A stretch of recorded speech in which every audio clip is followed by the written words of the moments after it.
Okay, I think we have everybody that RSVP'd that they were going to be able to attend. So we're going to go ahead and just get started with the webinar. Before we, introduce ourselves, I just wanted to take a moment to say congratulations to everybody and thank you so much for putting forth really great projects that are going to do incredible things. Everybody who submitted proposals, we were just really blown away by how in-depth they were and all of the great things that everybody wants to achieve. So just thank you so much for all of that. And we're really looking forward to seeing what you guys do and, working together to sort of better the county. So with that, I'm just going to do a quick, few housekeeping things before we introduce ourselves. This is being recorded. I will distribute the recording after the webinar, as we've done for the previous webinars. We will also have some materials to distribute to you as well, which we're going to talk about today. So we will be distributing little, quote unquote welcome packets to everybody, and we will distribute the recording of the webinar. Everybody is on mute. Please, if you have questions as we go, please feel free to put them in the chat. Don't send them directly to me. Just send them to everybody in the chat. That way, Gabby and Jasmine and myself, we can all see the questions.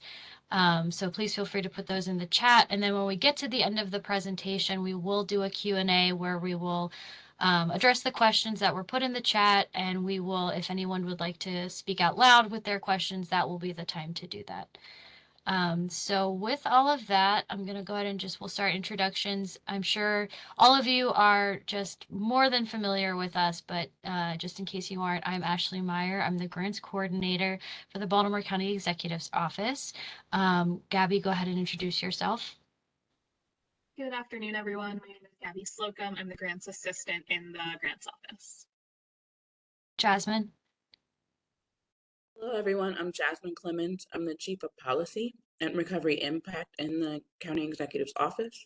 I also want to apologize, my camera's off because I'm under the weather and I didn't want you all to be subjected to looking at me right now.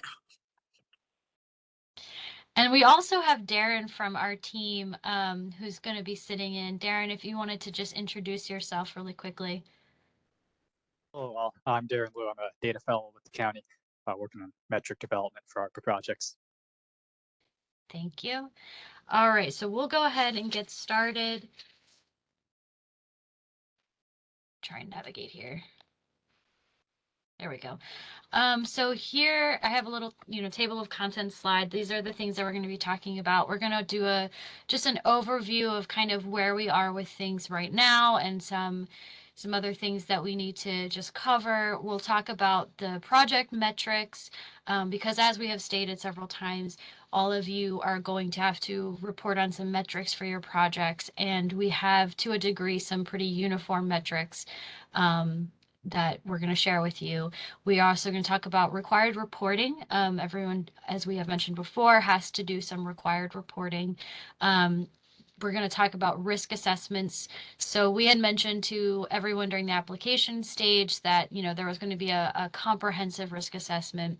So we are going to walk through just what that is, and what that looks like. We're going to talk a bit about the actual grant agreement, and then we'll go over sort of like a very rough timeline of what to expect in the immediate and as well as what to expect kind of going forward in the process. And then at the end, we'll take questions. So we were fortunate to award $2.6 million to 32 projects.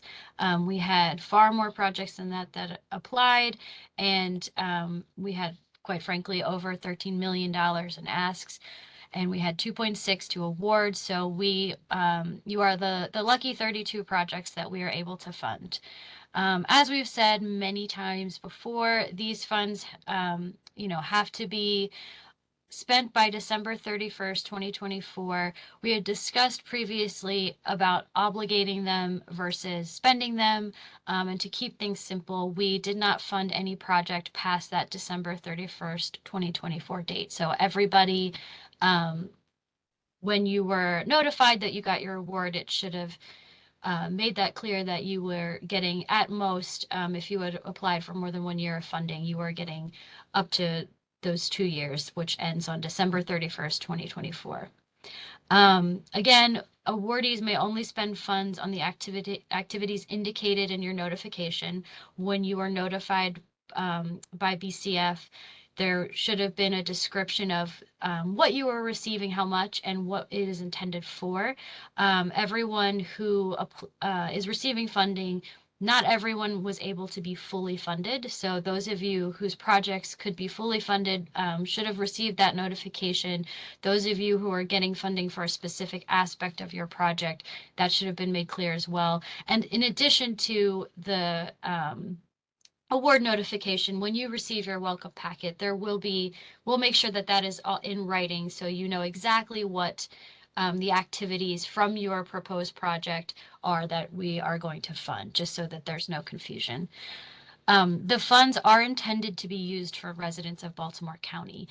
We know that many of you serve communities beyond Baltimore County, and your projects, some of you have projects with a scope larger than just the county.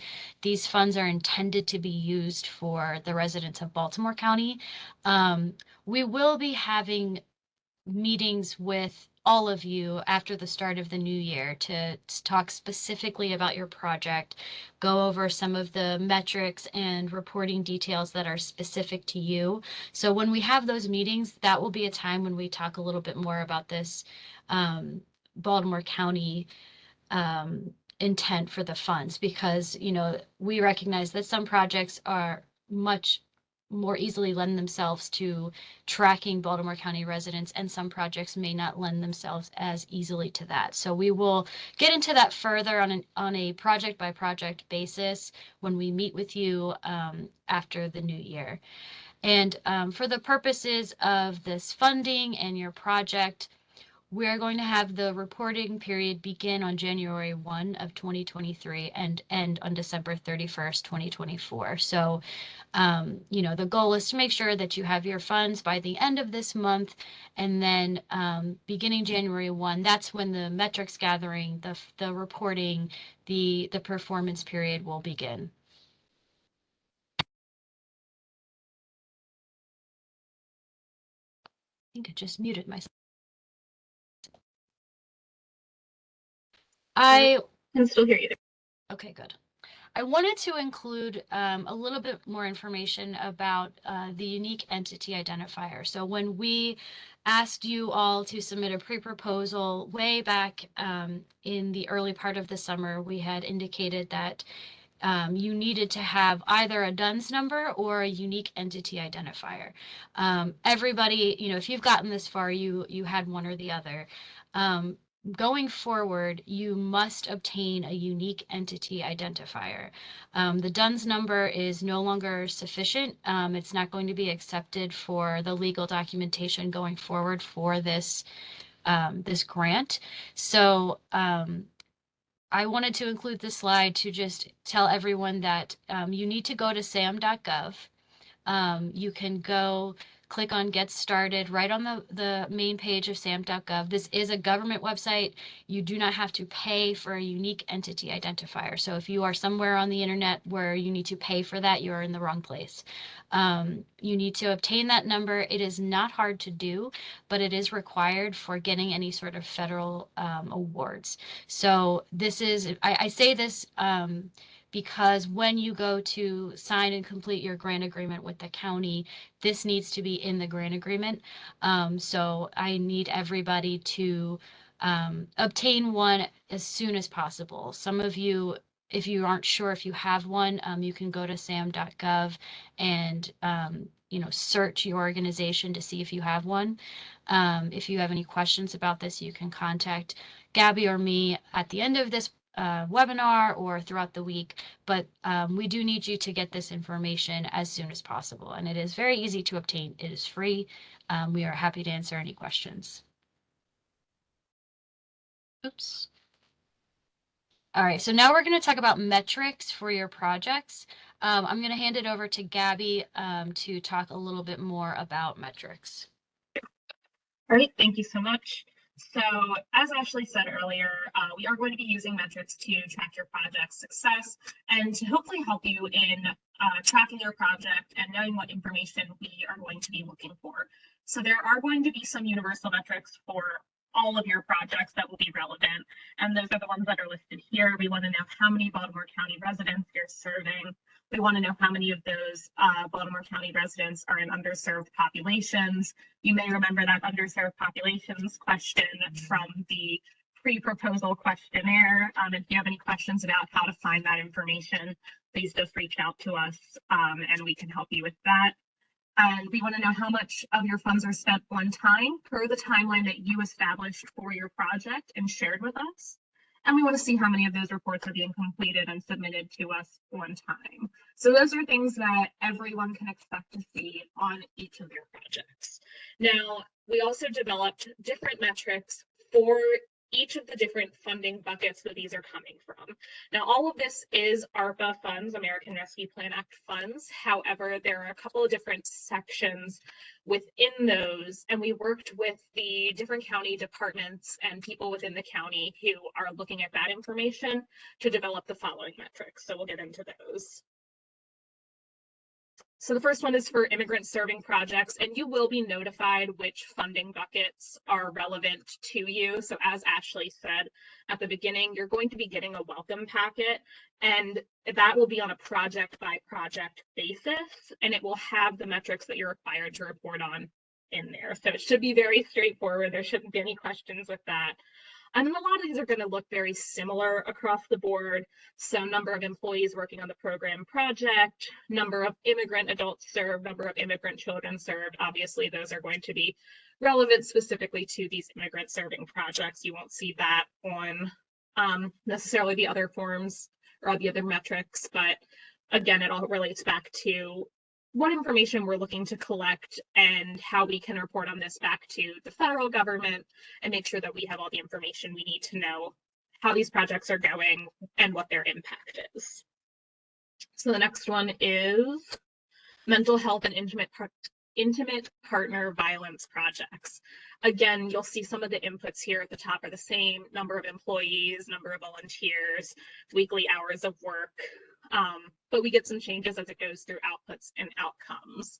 I will say, and this is relevant to the outcomes across the board, not necessarily just with mental health and intimate partner violence, we recognize that with many of your projects, you may not have outcomes to report on the first time or the second time or even the third time you send us these reports.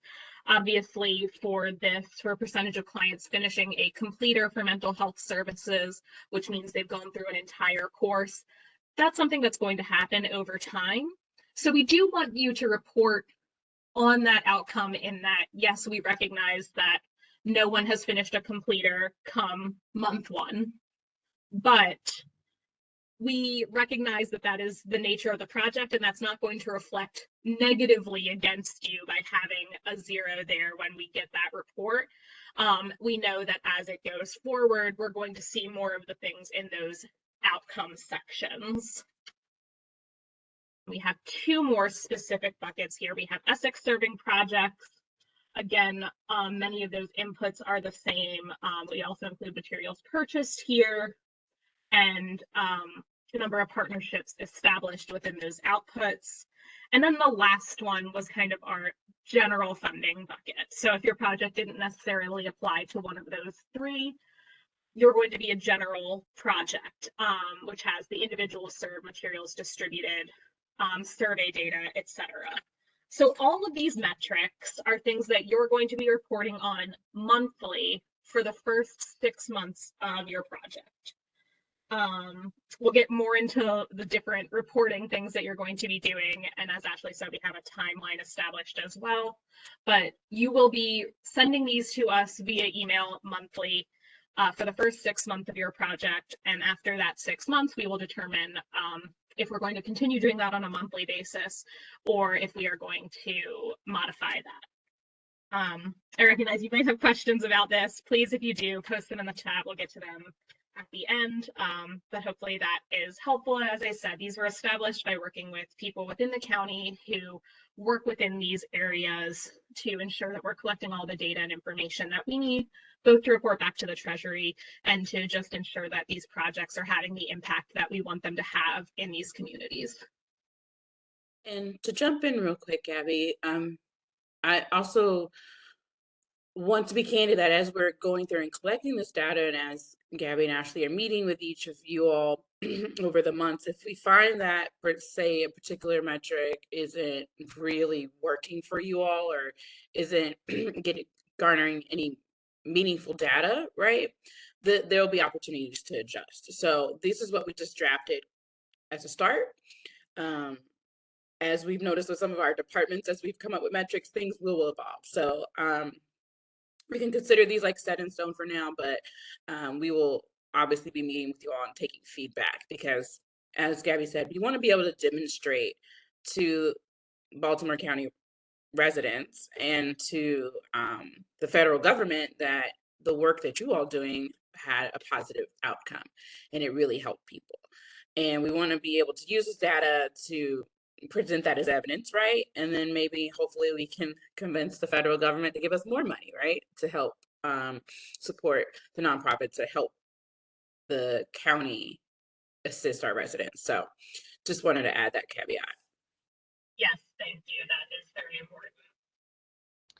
And before we move on to some of the other reporting, I also just want to say that, again, we have bucketed all of these projects we're funding out of these 4 categories. Some of you may be looking at this right now thinking to yourself, well, you know, I might have a project that, you know, it takes place in Essex, but focuses on the immigrant community.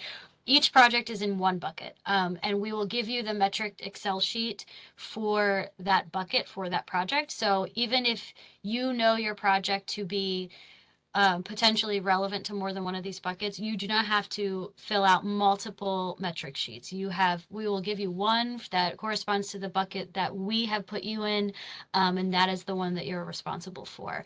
And we will, at least for the first 6 months, hopefully shorter, be collecting these via email. So at the end of the month, you will submit these metrics in an Excel form with your other reporting materials via email to us.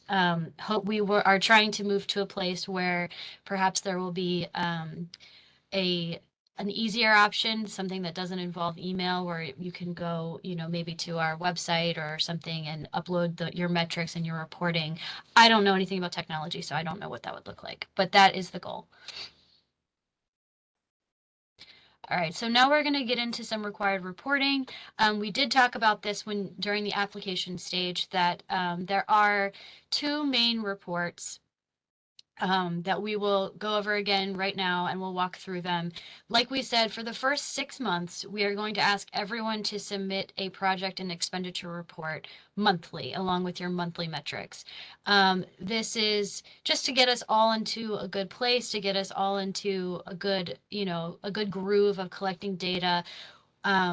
We are going to have individual meetings with you, like we said, to talk about your individual project or projects, and maybe what some of those metrics might look like in terms of your project. And we'll talk about your risk assessment, and we'll talk about, your monitoring and so on and so forth. And so these 6 months give everybody a chance to kind of, put our best foot forward in this process, and determine what might be a good strategy moving forward for you. So it may come to pass that your project, after those 6 months, we might want to have you check in maybe quarterly, and provide 3 months of reporting and metrics at the end of each quarter instead of at the end of each month. So just wanted to let you know that this is all information that we're going to need. We're going to collect it for the first 6 months monthly, and that may change throughout the life cycle of this grant. So go ahead, Gabby, I'm going to let you talk about the 2 required reports. Yes. So I'm sure that any of you who have been in our previous webinars are probably sick and tired of hearing about these reports by now, but we are going to talk about them again. So the first one is the project and expenditure report. That is the one that is due quarterly, but as Ashley said, for the first 6 months, that will be due to us monthly. It will get into your project's funded expenditures, etc. We'll talk about it a little more on the next slide. I think on a slide after the next one. The annual report is the recovery plan performance report. This one is going to just provide information on your project, how you're planning to ensure those outcomes are achieved. Again, we're hoping that the metrics help you with this as well. And that's going to have some key performance indicators identified in there from us and from the Treasury. So we have some of those reports and a little bit of information here. The project and expenditure report is going to be due on the 1st of each month, as Ashley said. The recovery plan performance report is going to be due 30 days after you receive your funds, and then annually thereafter by June 30th. As we said with what we're tracking in the metrics, we've repeated this throughout all of these webinars. We need you to submit those reports to us on time. And if you do not get those reports to us within 24 hours of the due date, that may result in forfeiture of funds. We do not say this to scare you or do anything of that sort, but we really need to get your reports on time because we are also required to report to the Treasury on these funds. And by getting your reports on time, that helps us to ensure that we can get our report to the Treasury on time and show that we are all being good stewards of these funds. So this is what your project and expenditure report is going to look like. And we apologize in advance. We know that kind of laying this out on slides isn't necessarily the most aesthetically pleasing way to do this, but we're working with what we have. So you're going to have all of that general information on what your project is, who you are. As Ashley said, that UEI will be included in here as well. Each of you, when filling out your forms with Baltimore Community Foundation, should have received an award number. So be sure to include your award number on here as well as that specific amount.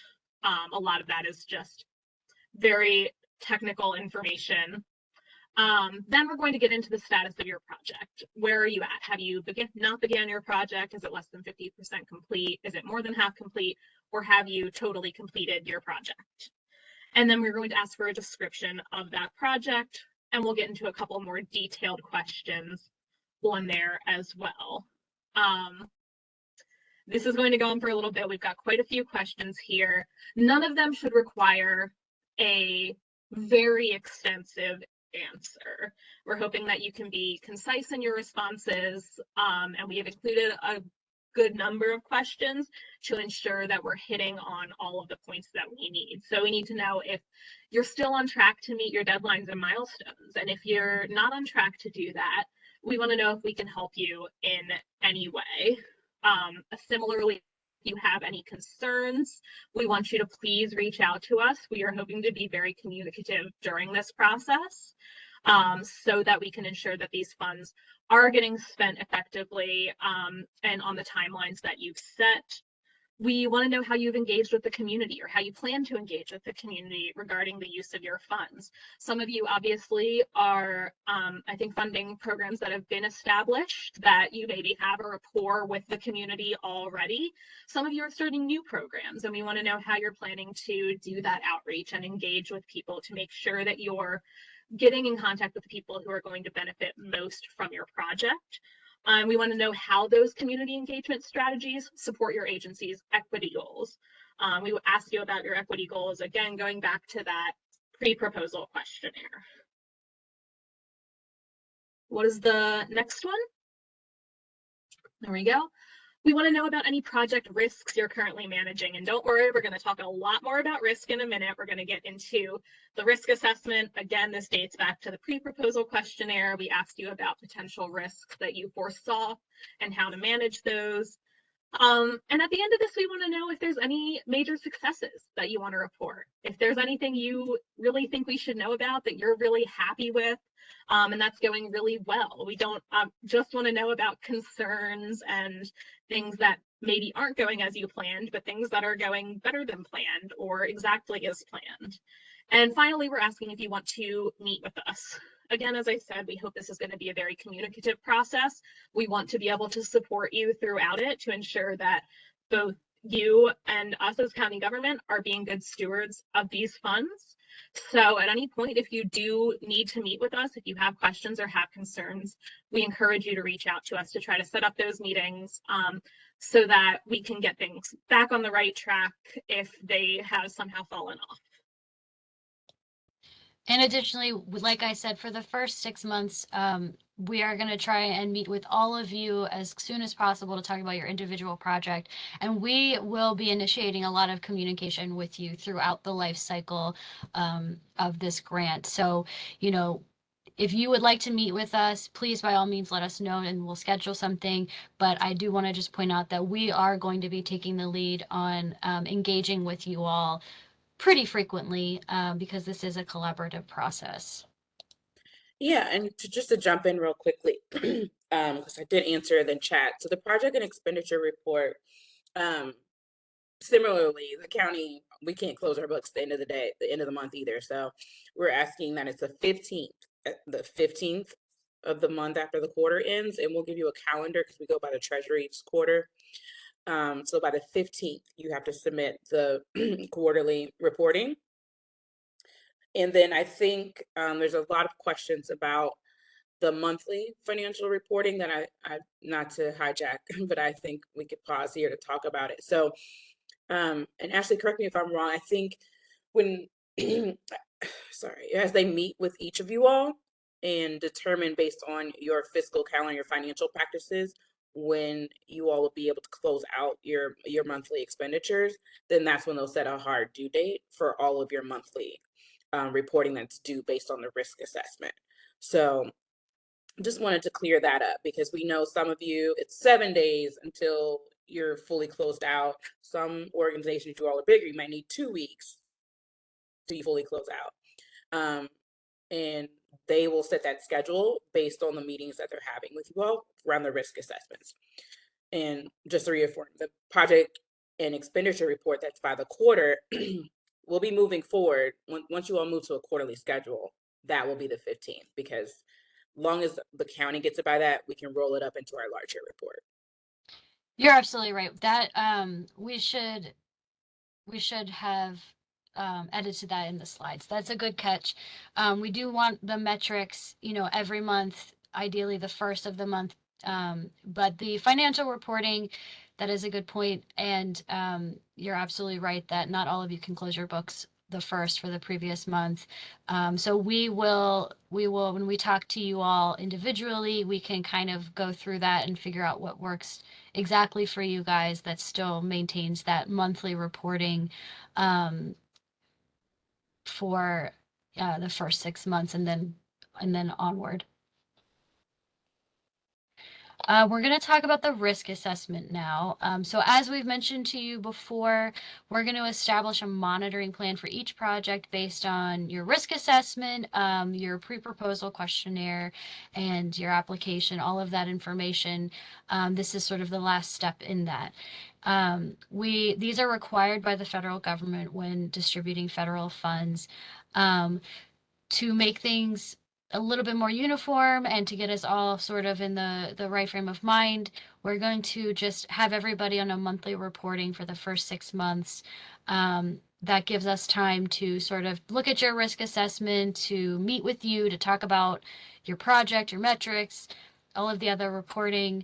I'm going to go ahead and call up the risk assessment. So we are going to send this home with you in your welcome packet. A lot of information that financial information is not necessarily included in this because we already asked it of you during the pre-proposal stage. So we have several years of your financials. We have some information about your previous experience with federal awards. So this is just some of the additional information that we'd like to gather. Again, your basic stuff, your UEI, your name, your funding, your fiscal year, contact information. You know, we want to get a little bit more information about your grants management systems or your financial systems and any changes. We want to get a little bit more information about your key staff positions and any changes there. We are going to ask you, I believe we have talked about this regulation several times. I'm sure that's not going to be any surprise to any of you. You know, so we just are going to get a little bit more information from you as it pertains to managing federal awards, your audits and monitoring, you know, any type of unresolved findings from your audits or any monitoring, some information about your organization's financial stability. And then there is a comments section, which obviously if you need more than this little paragraph, just take all the pages you need. More is always better, you know, to kind of elaborate on anything. So we're going to have you complete this, return it to us, and then we will, you know, use this as part of what we need to inform sort of your longer term monitoring plan. Let me close this out. Okay. All right, we're going to move into talking about the grant agreement. So before I call up the grant agreement, I want to just let everyone know that, one, you are receiving your funds from the Baltimore Community Foundation. So the money is coming from them. You are signing an agreement with the county that reflects all of the ARPA terms and conditions. So these grant agreements are going to come from us. They are most likely going to come from, I believe, like a SharePoint site. So when I distribute your welcome packets, I'm going to ask you to please let me know who the most appropriate person from your organization is to review and sign this grant agreement, because that's the person who, you know, we're going to put into the process. If you have any questions about the legal document, because it is a legal document, please send them to us in writing, and we will have our Office of Law get in touch with your team and answer any of those legal questions. So none of us on this call are lawyers, so we cannot answer any legal questions. But we wanted to present it to the agreement to you so that you've seen it in advance, you know who's sending it to you and who it's with. And that gives you, you know, an opportunity just to, you know, so you're not shocked. Let me pull it up. I'm going to have Jasmine just sort of talk about it a little bit. Thank you, Ashley. So this is a standard Baltimore County grant agreement, like Ashley said.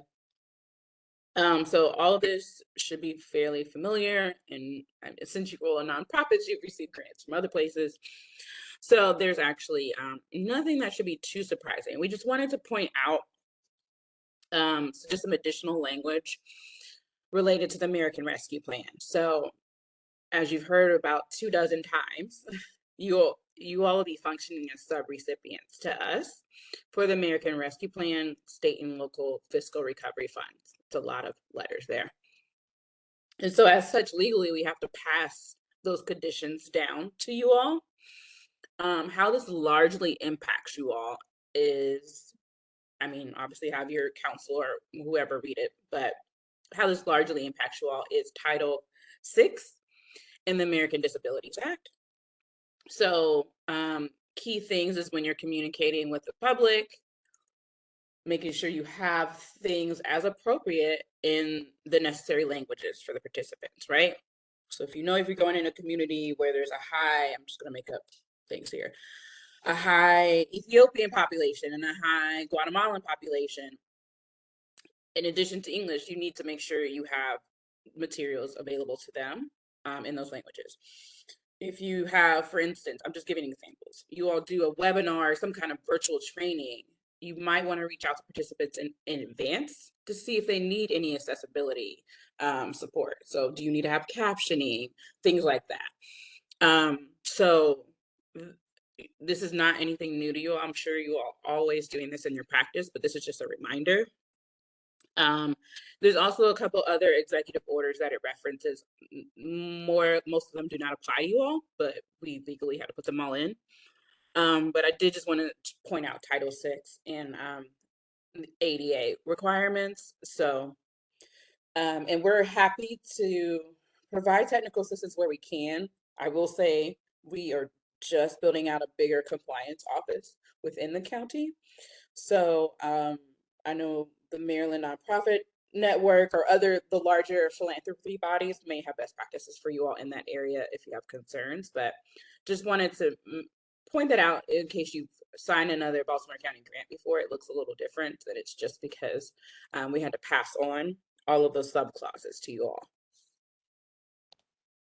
Yes, and again, because of all of those subclauses and terms and conditions, you are signing a grant agreement with us, with Baltimore County, and you'll be receiving funds from the Baltimore Community Foundation. So you're not signing a grant agreement with them, you are signing one with us, that, you know, just accurately reflects the relationship that our entities have per ARPA.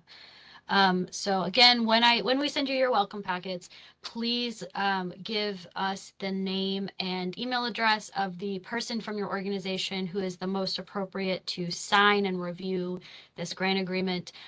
You can send us questions that you have. We will make sure that our law office answers them for you. So please do that. Okay, now, so we have a little bit of a timeline just to give you guys an idea of what we're going to go, where we're going to go from here. Recognizing that we should have pulled out the reporting and expenditure reporting to the 15th of each month. So we'll talk about that in a minute. But by the end of this week, you will receive a welcome packet with your risk assessment, the metrics for your projects, your reporting forms, and the grant agreements should hopefully be on SharePoint, and you know, you should have the opportunity to access them, review, and sign. That is also contingent upon us getting the proper contact information from your organization and getting your UEI.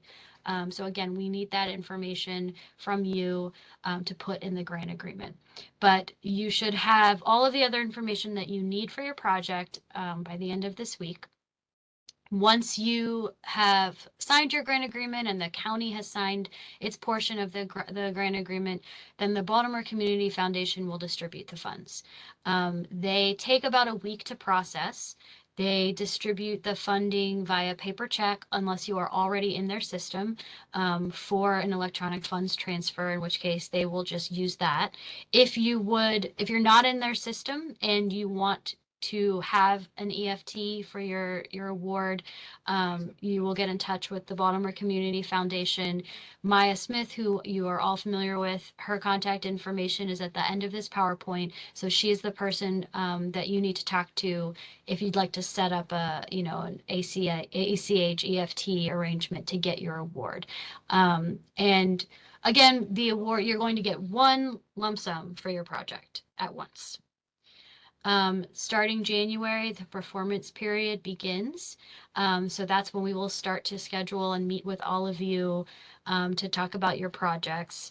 Again, I just want to point out, well, and I'm sorry, there's questions popping up. I just want to point out that, you know, if some of you may have been funded for more than one project. So you're going to get more than one welcome packet, just so that everything that you need for your project is in one place so that we can try and minimize confusion where possible. So if you were funded for more than one project, you know, we'll give you 2 welcome packets with the metrics specific to each project and the reporting and so on and so forth. Starting, you know, February 1st, we're going to ask you to start submitting metrics if you have them. You know, we recognize that with the timeline for getting the funds and signing the grant agreement, you may not be in a position to start meaningful work on your project in January, and we understand that. This is mostly to serve as a placeholder example that we'd like to get on a monthly, metrics reporting with the county. So, we will be reaching out to you and talking to you about, the status of your project and receiving those metrics from you. We would like to give you until the start of February to complete your risk assessment and send it back to us. And then, we will use that going forward. Just because it is the holidays, we're wrapping up in 2022. We wanted to give you, a fair amount of time to complete the risk assessment. 30 days after you receive your funds. So this is going to be different for all of you because depending on when the grant agreements are signed and you get your checks, some of you may get your funds more quickly than others. So 30 days after receipt of your funds is when that recovery plan performance report is due to us. And then annually thereafter, beginning July 1 to keep in line with the fiscal year. So that'll be an annual report. You will not have to do that monthly or quarterly. That is the majority of the information. I have our contact information here as usual. Again, Maya Smith from the Baltimore Community Foundation is who you want to talk to about actually getting your funds dispersed. So if you have any questions about whether or not you're already in their system for an electronic funds transfer, please direct that to Maya. If you want to set that arrangement with them, that is for Maya. Gabby and I have put the GRSI partners email address up here because the plan is to bring on another staff member to the grants office to assist with all of this reporting and metrics data and gathering and the back and forth with you all. We will be setting up a special email address so that this information has just one place to go. So if and when we, do that, until that time, please continue to use GRSI partners for your questions, for returning any information to us. Send your UEI to that email address. Send your metrics to that email address, your reporting, until otherwise, told to do something different. So that's the email address, just for ease of use, that both Gabby and I use for this process. I hope you know us to be pretty responsive. And that way you guys don't have to send things to multiple places. Just everything is going to continue to flow through GRSI partners until, we let you know otherwise. All right. I know we have a lot of questions, so I am going to say, why don't we start with the chat like we tend to do? Gabby, if you want to start pulling out the questions, and then we will all just try and answer them as best as we can.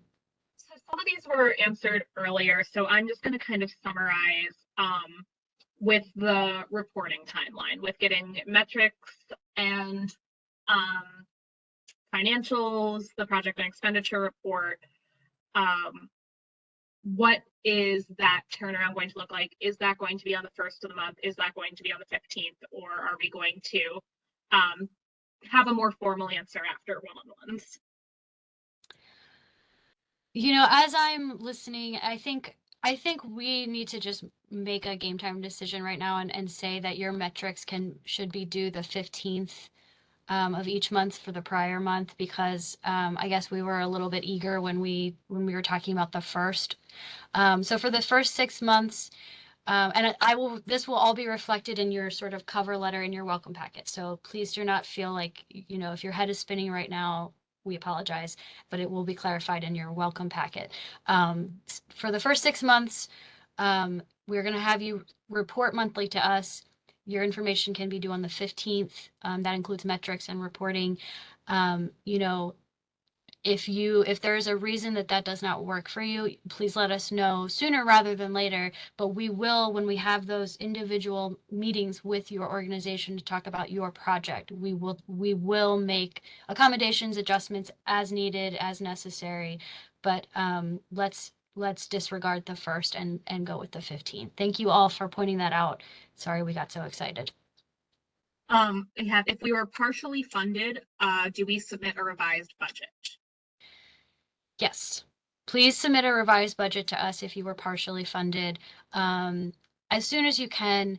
The grant agreement, the actual legal document, needs a copy of your application, which we have, and a copy of project budget.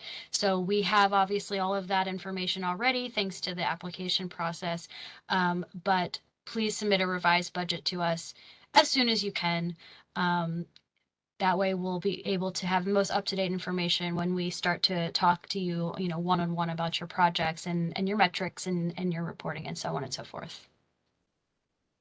It looks like there was a response to this in the chat, but I'm just going to say this out loud in case anyone happens to be on their phone or something. If we have a project that isn't going to begin until fall of 23, should we simply submit reports that indicate this? And the response to that is, you may have purchases that begin before your project starts, so you should have activities to report. Otherwise, you would report no change.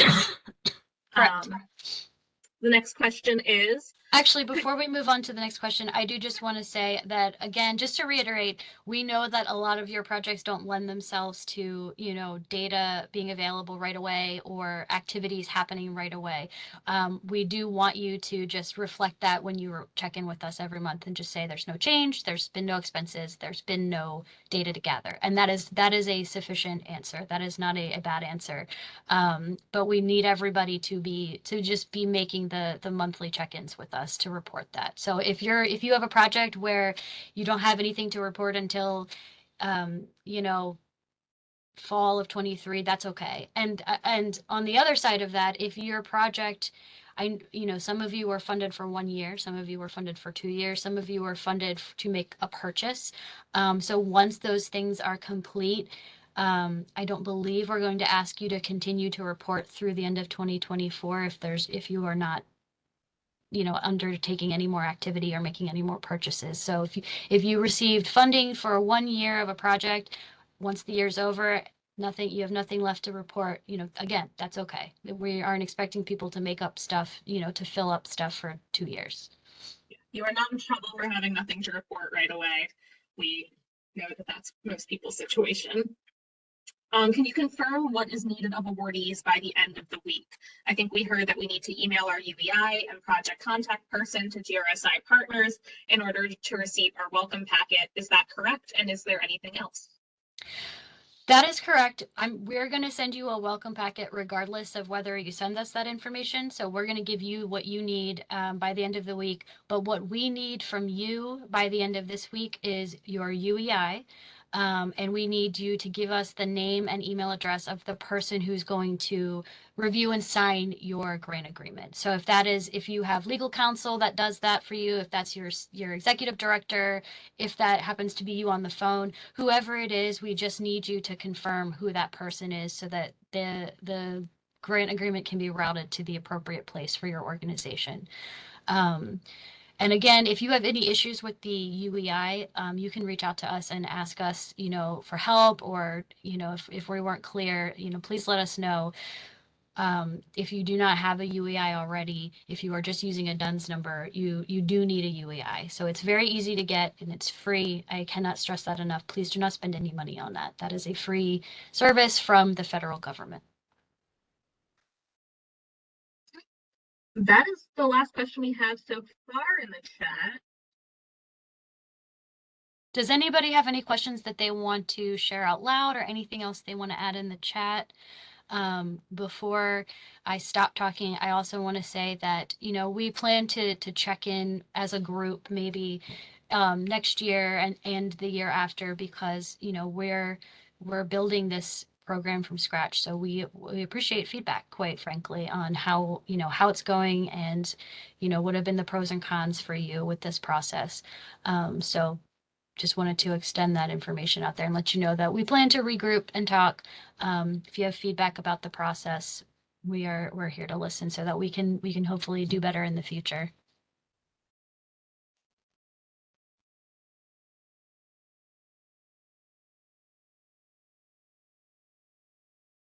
And it feels like you guys are letting us off easy this time. Yeah, this might be a record. Okay. Well, we're going to obviously continue to stay on. Okay, someone is typing, so. There we go. Absolutely. Thank you.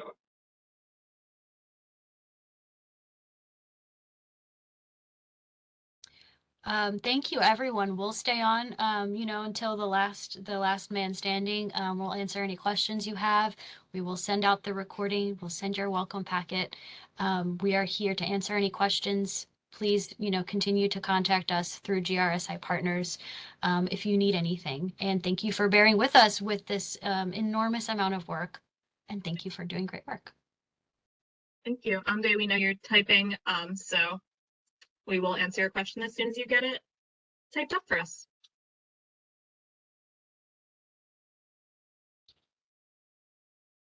Okay, will there be a project contact as well as a funding contact, i.e.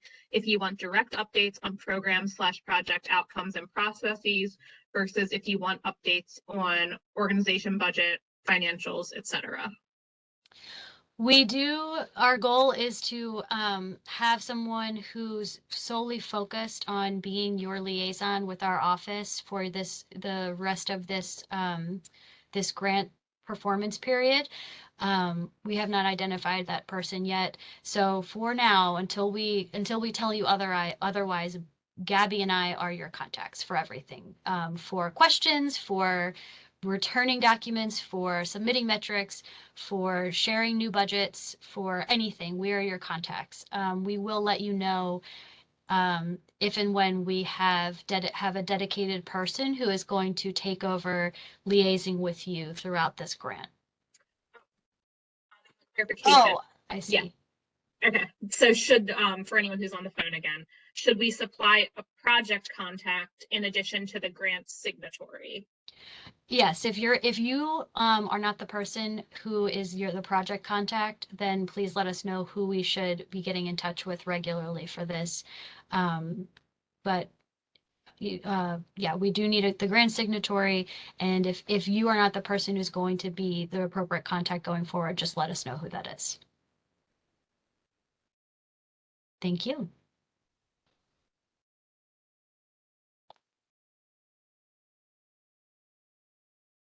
Great. I don't see any more questions in the chat, but as Ashley said, we're going to stick around until the last person logs off. So if you have more questions, type them, shout them.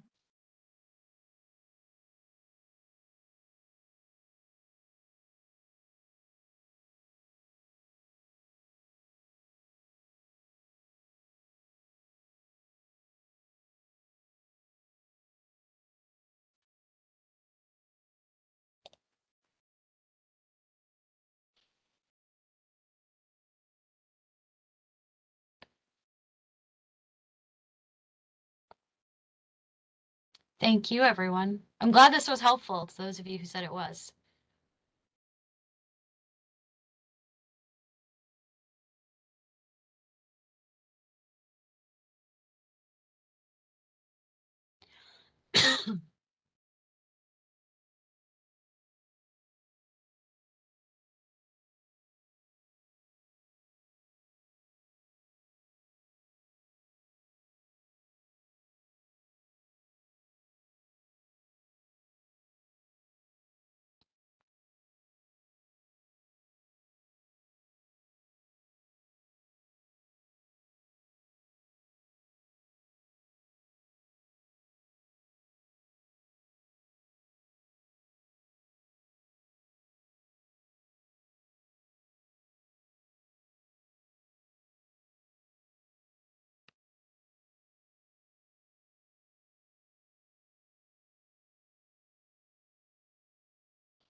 All right, I'm going to go ahead and stop recording.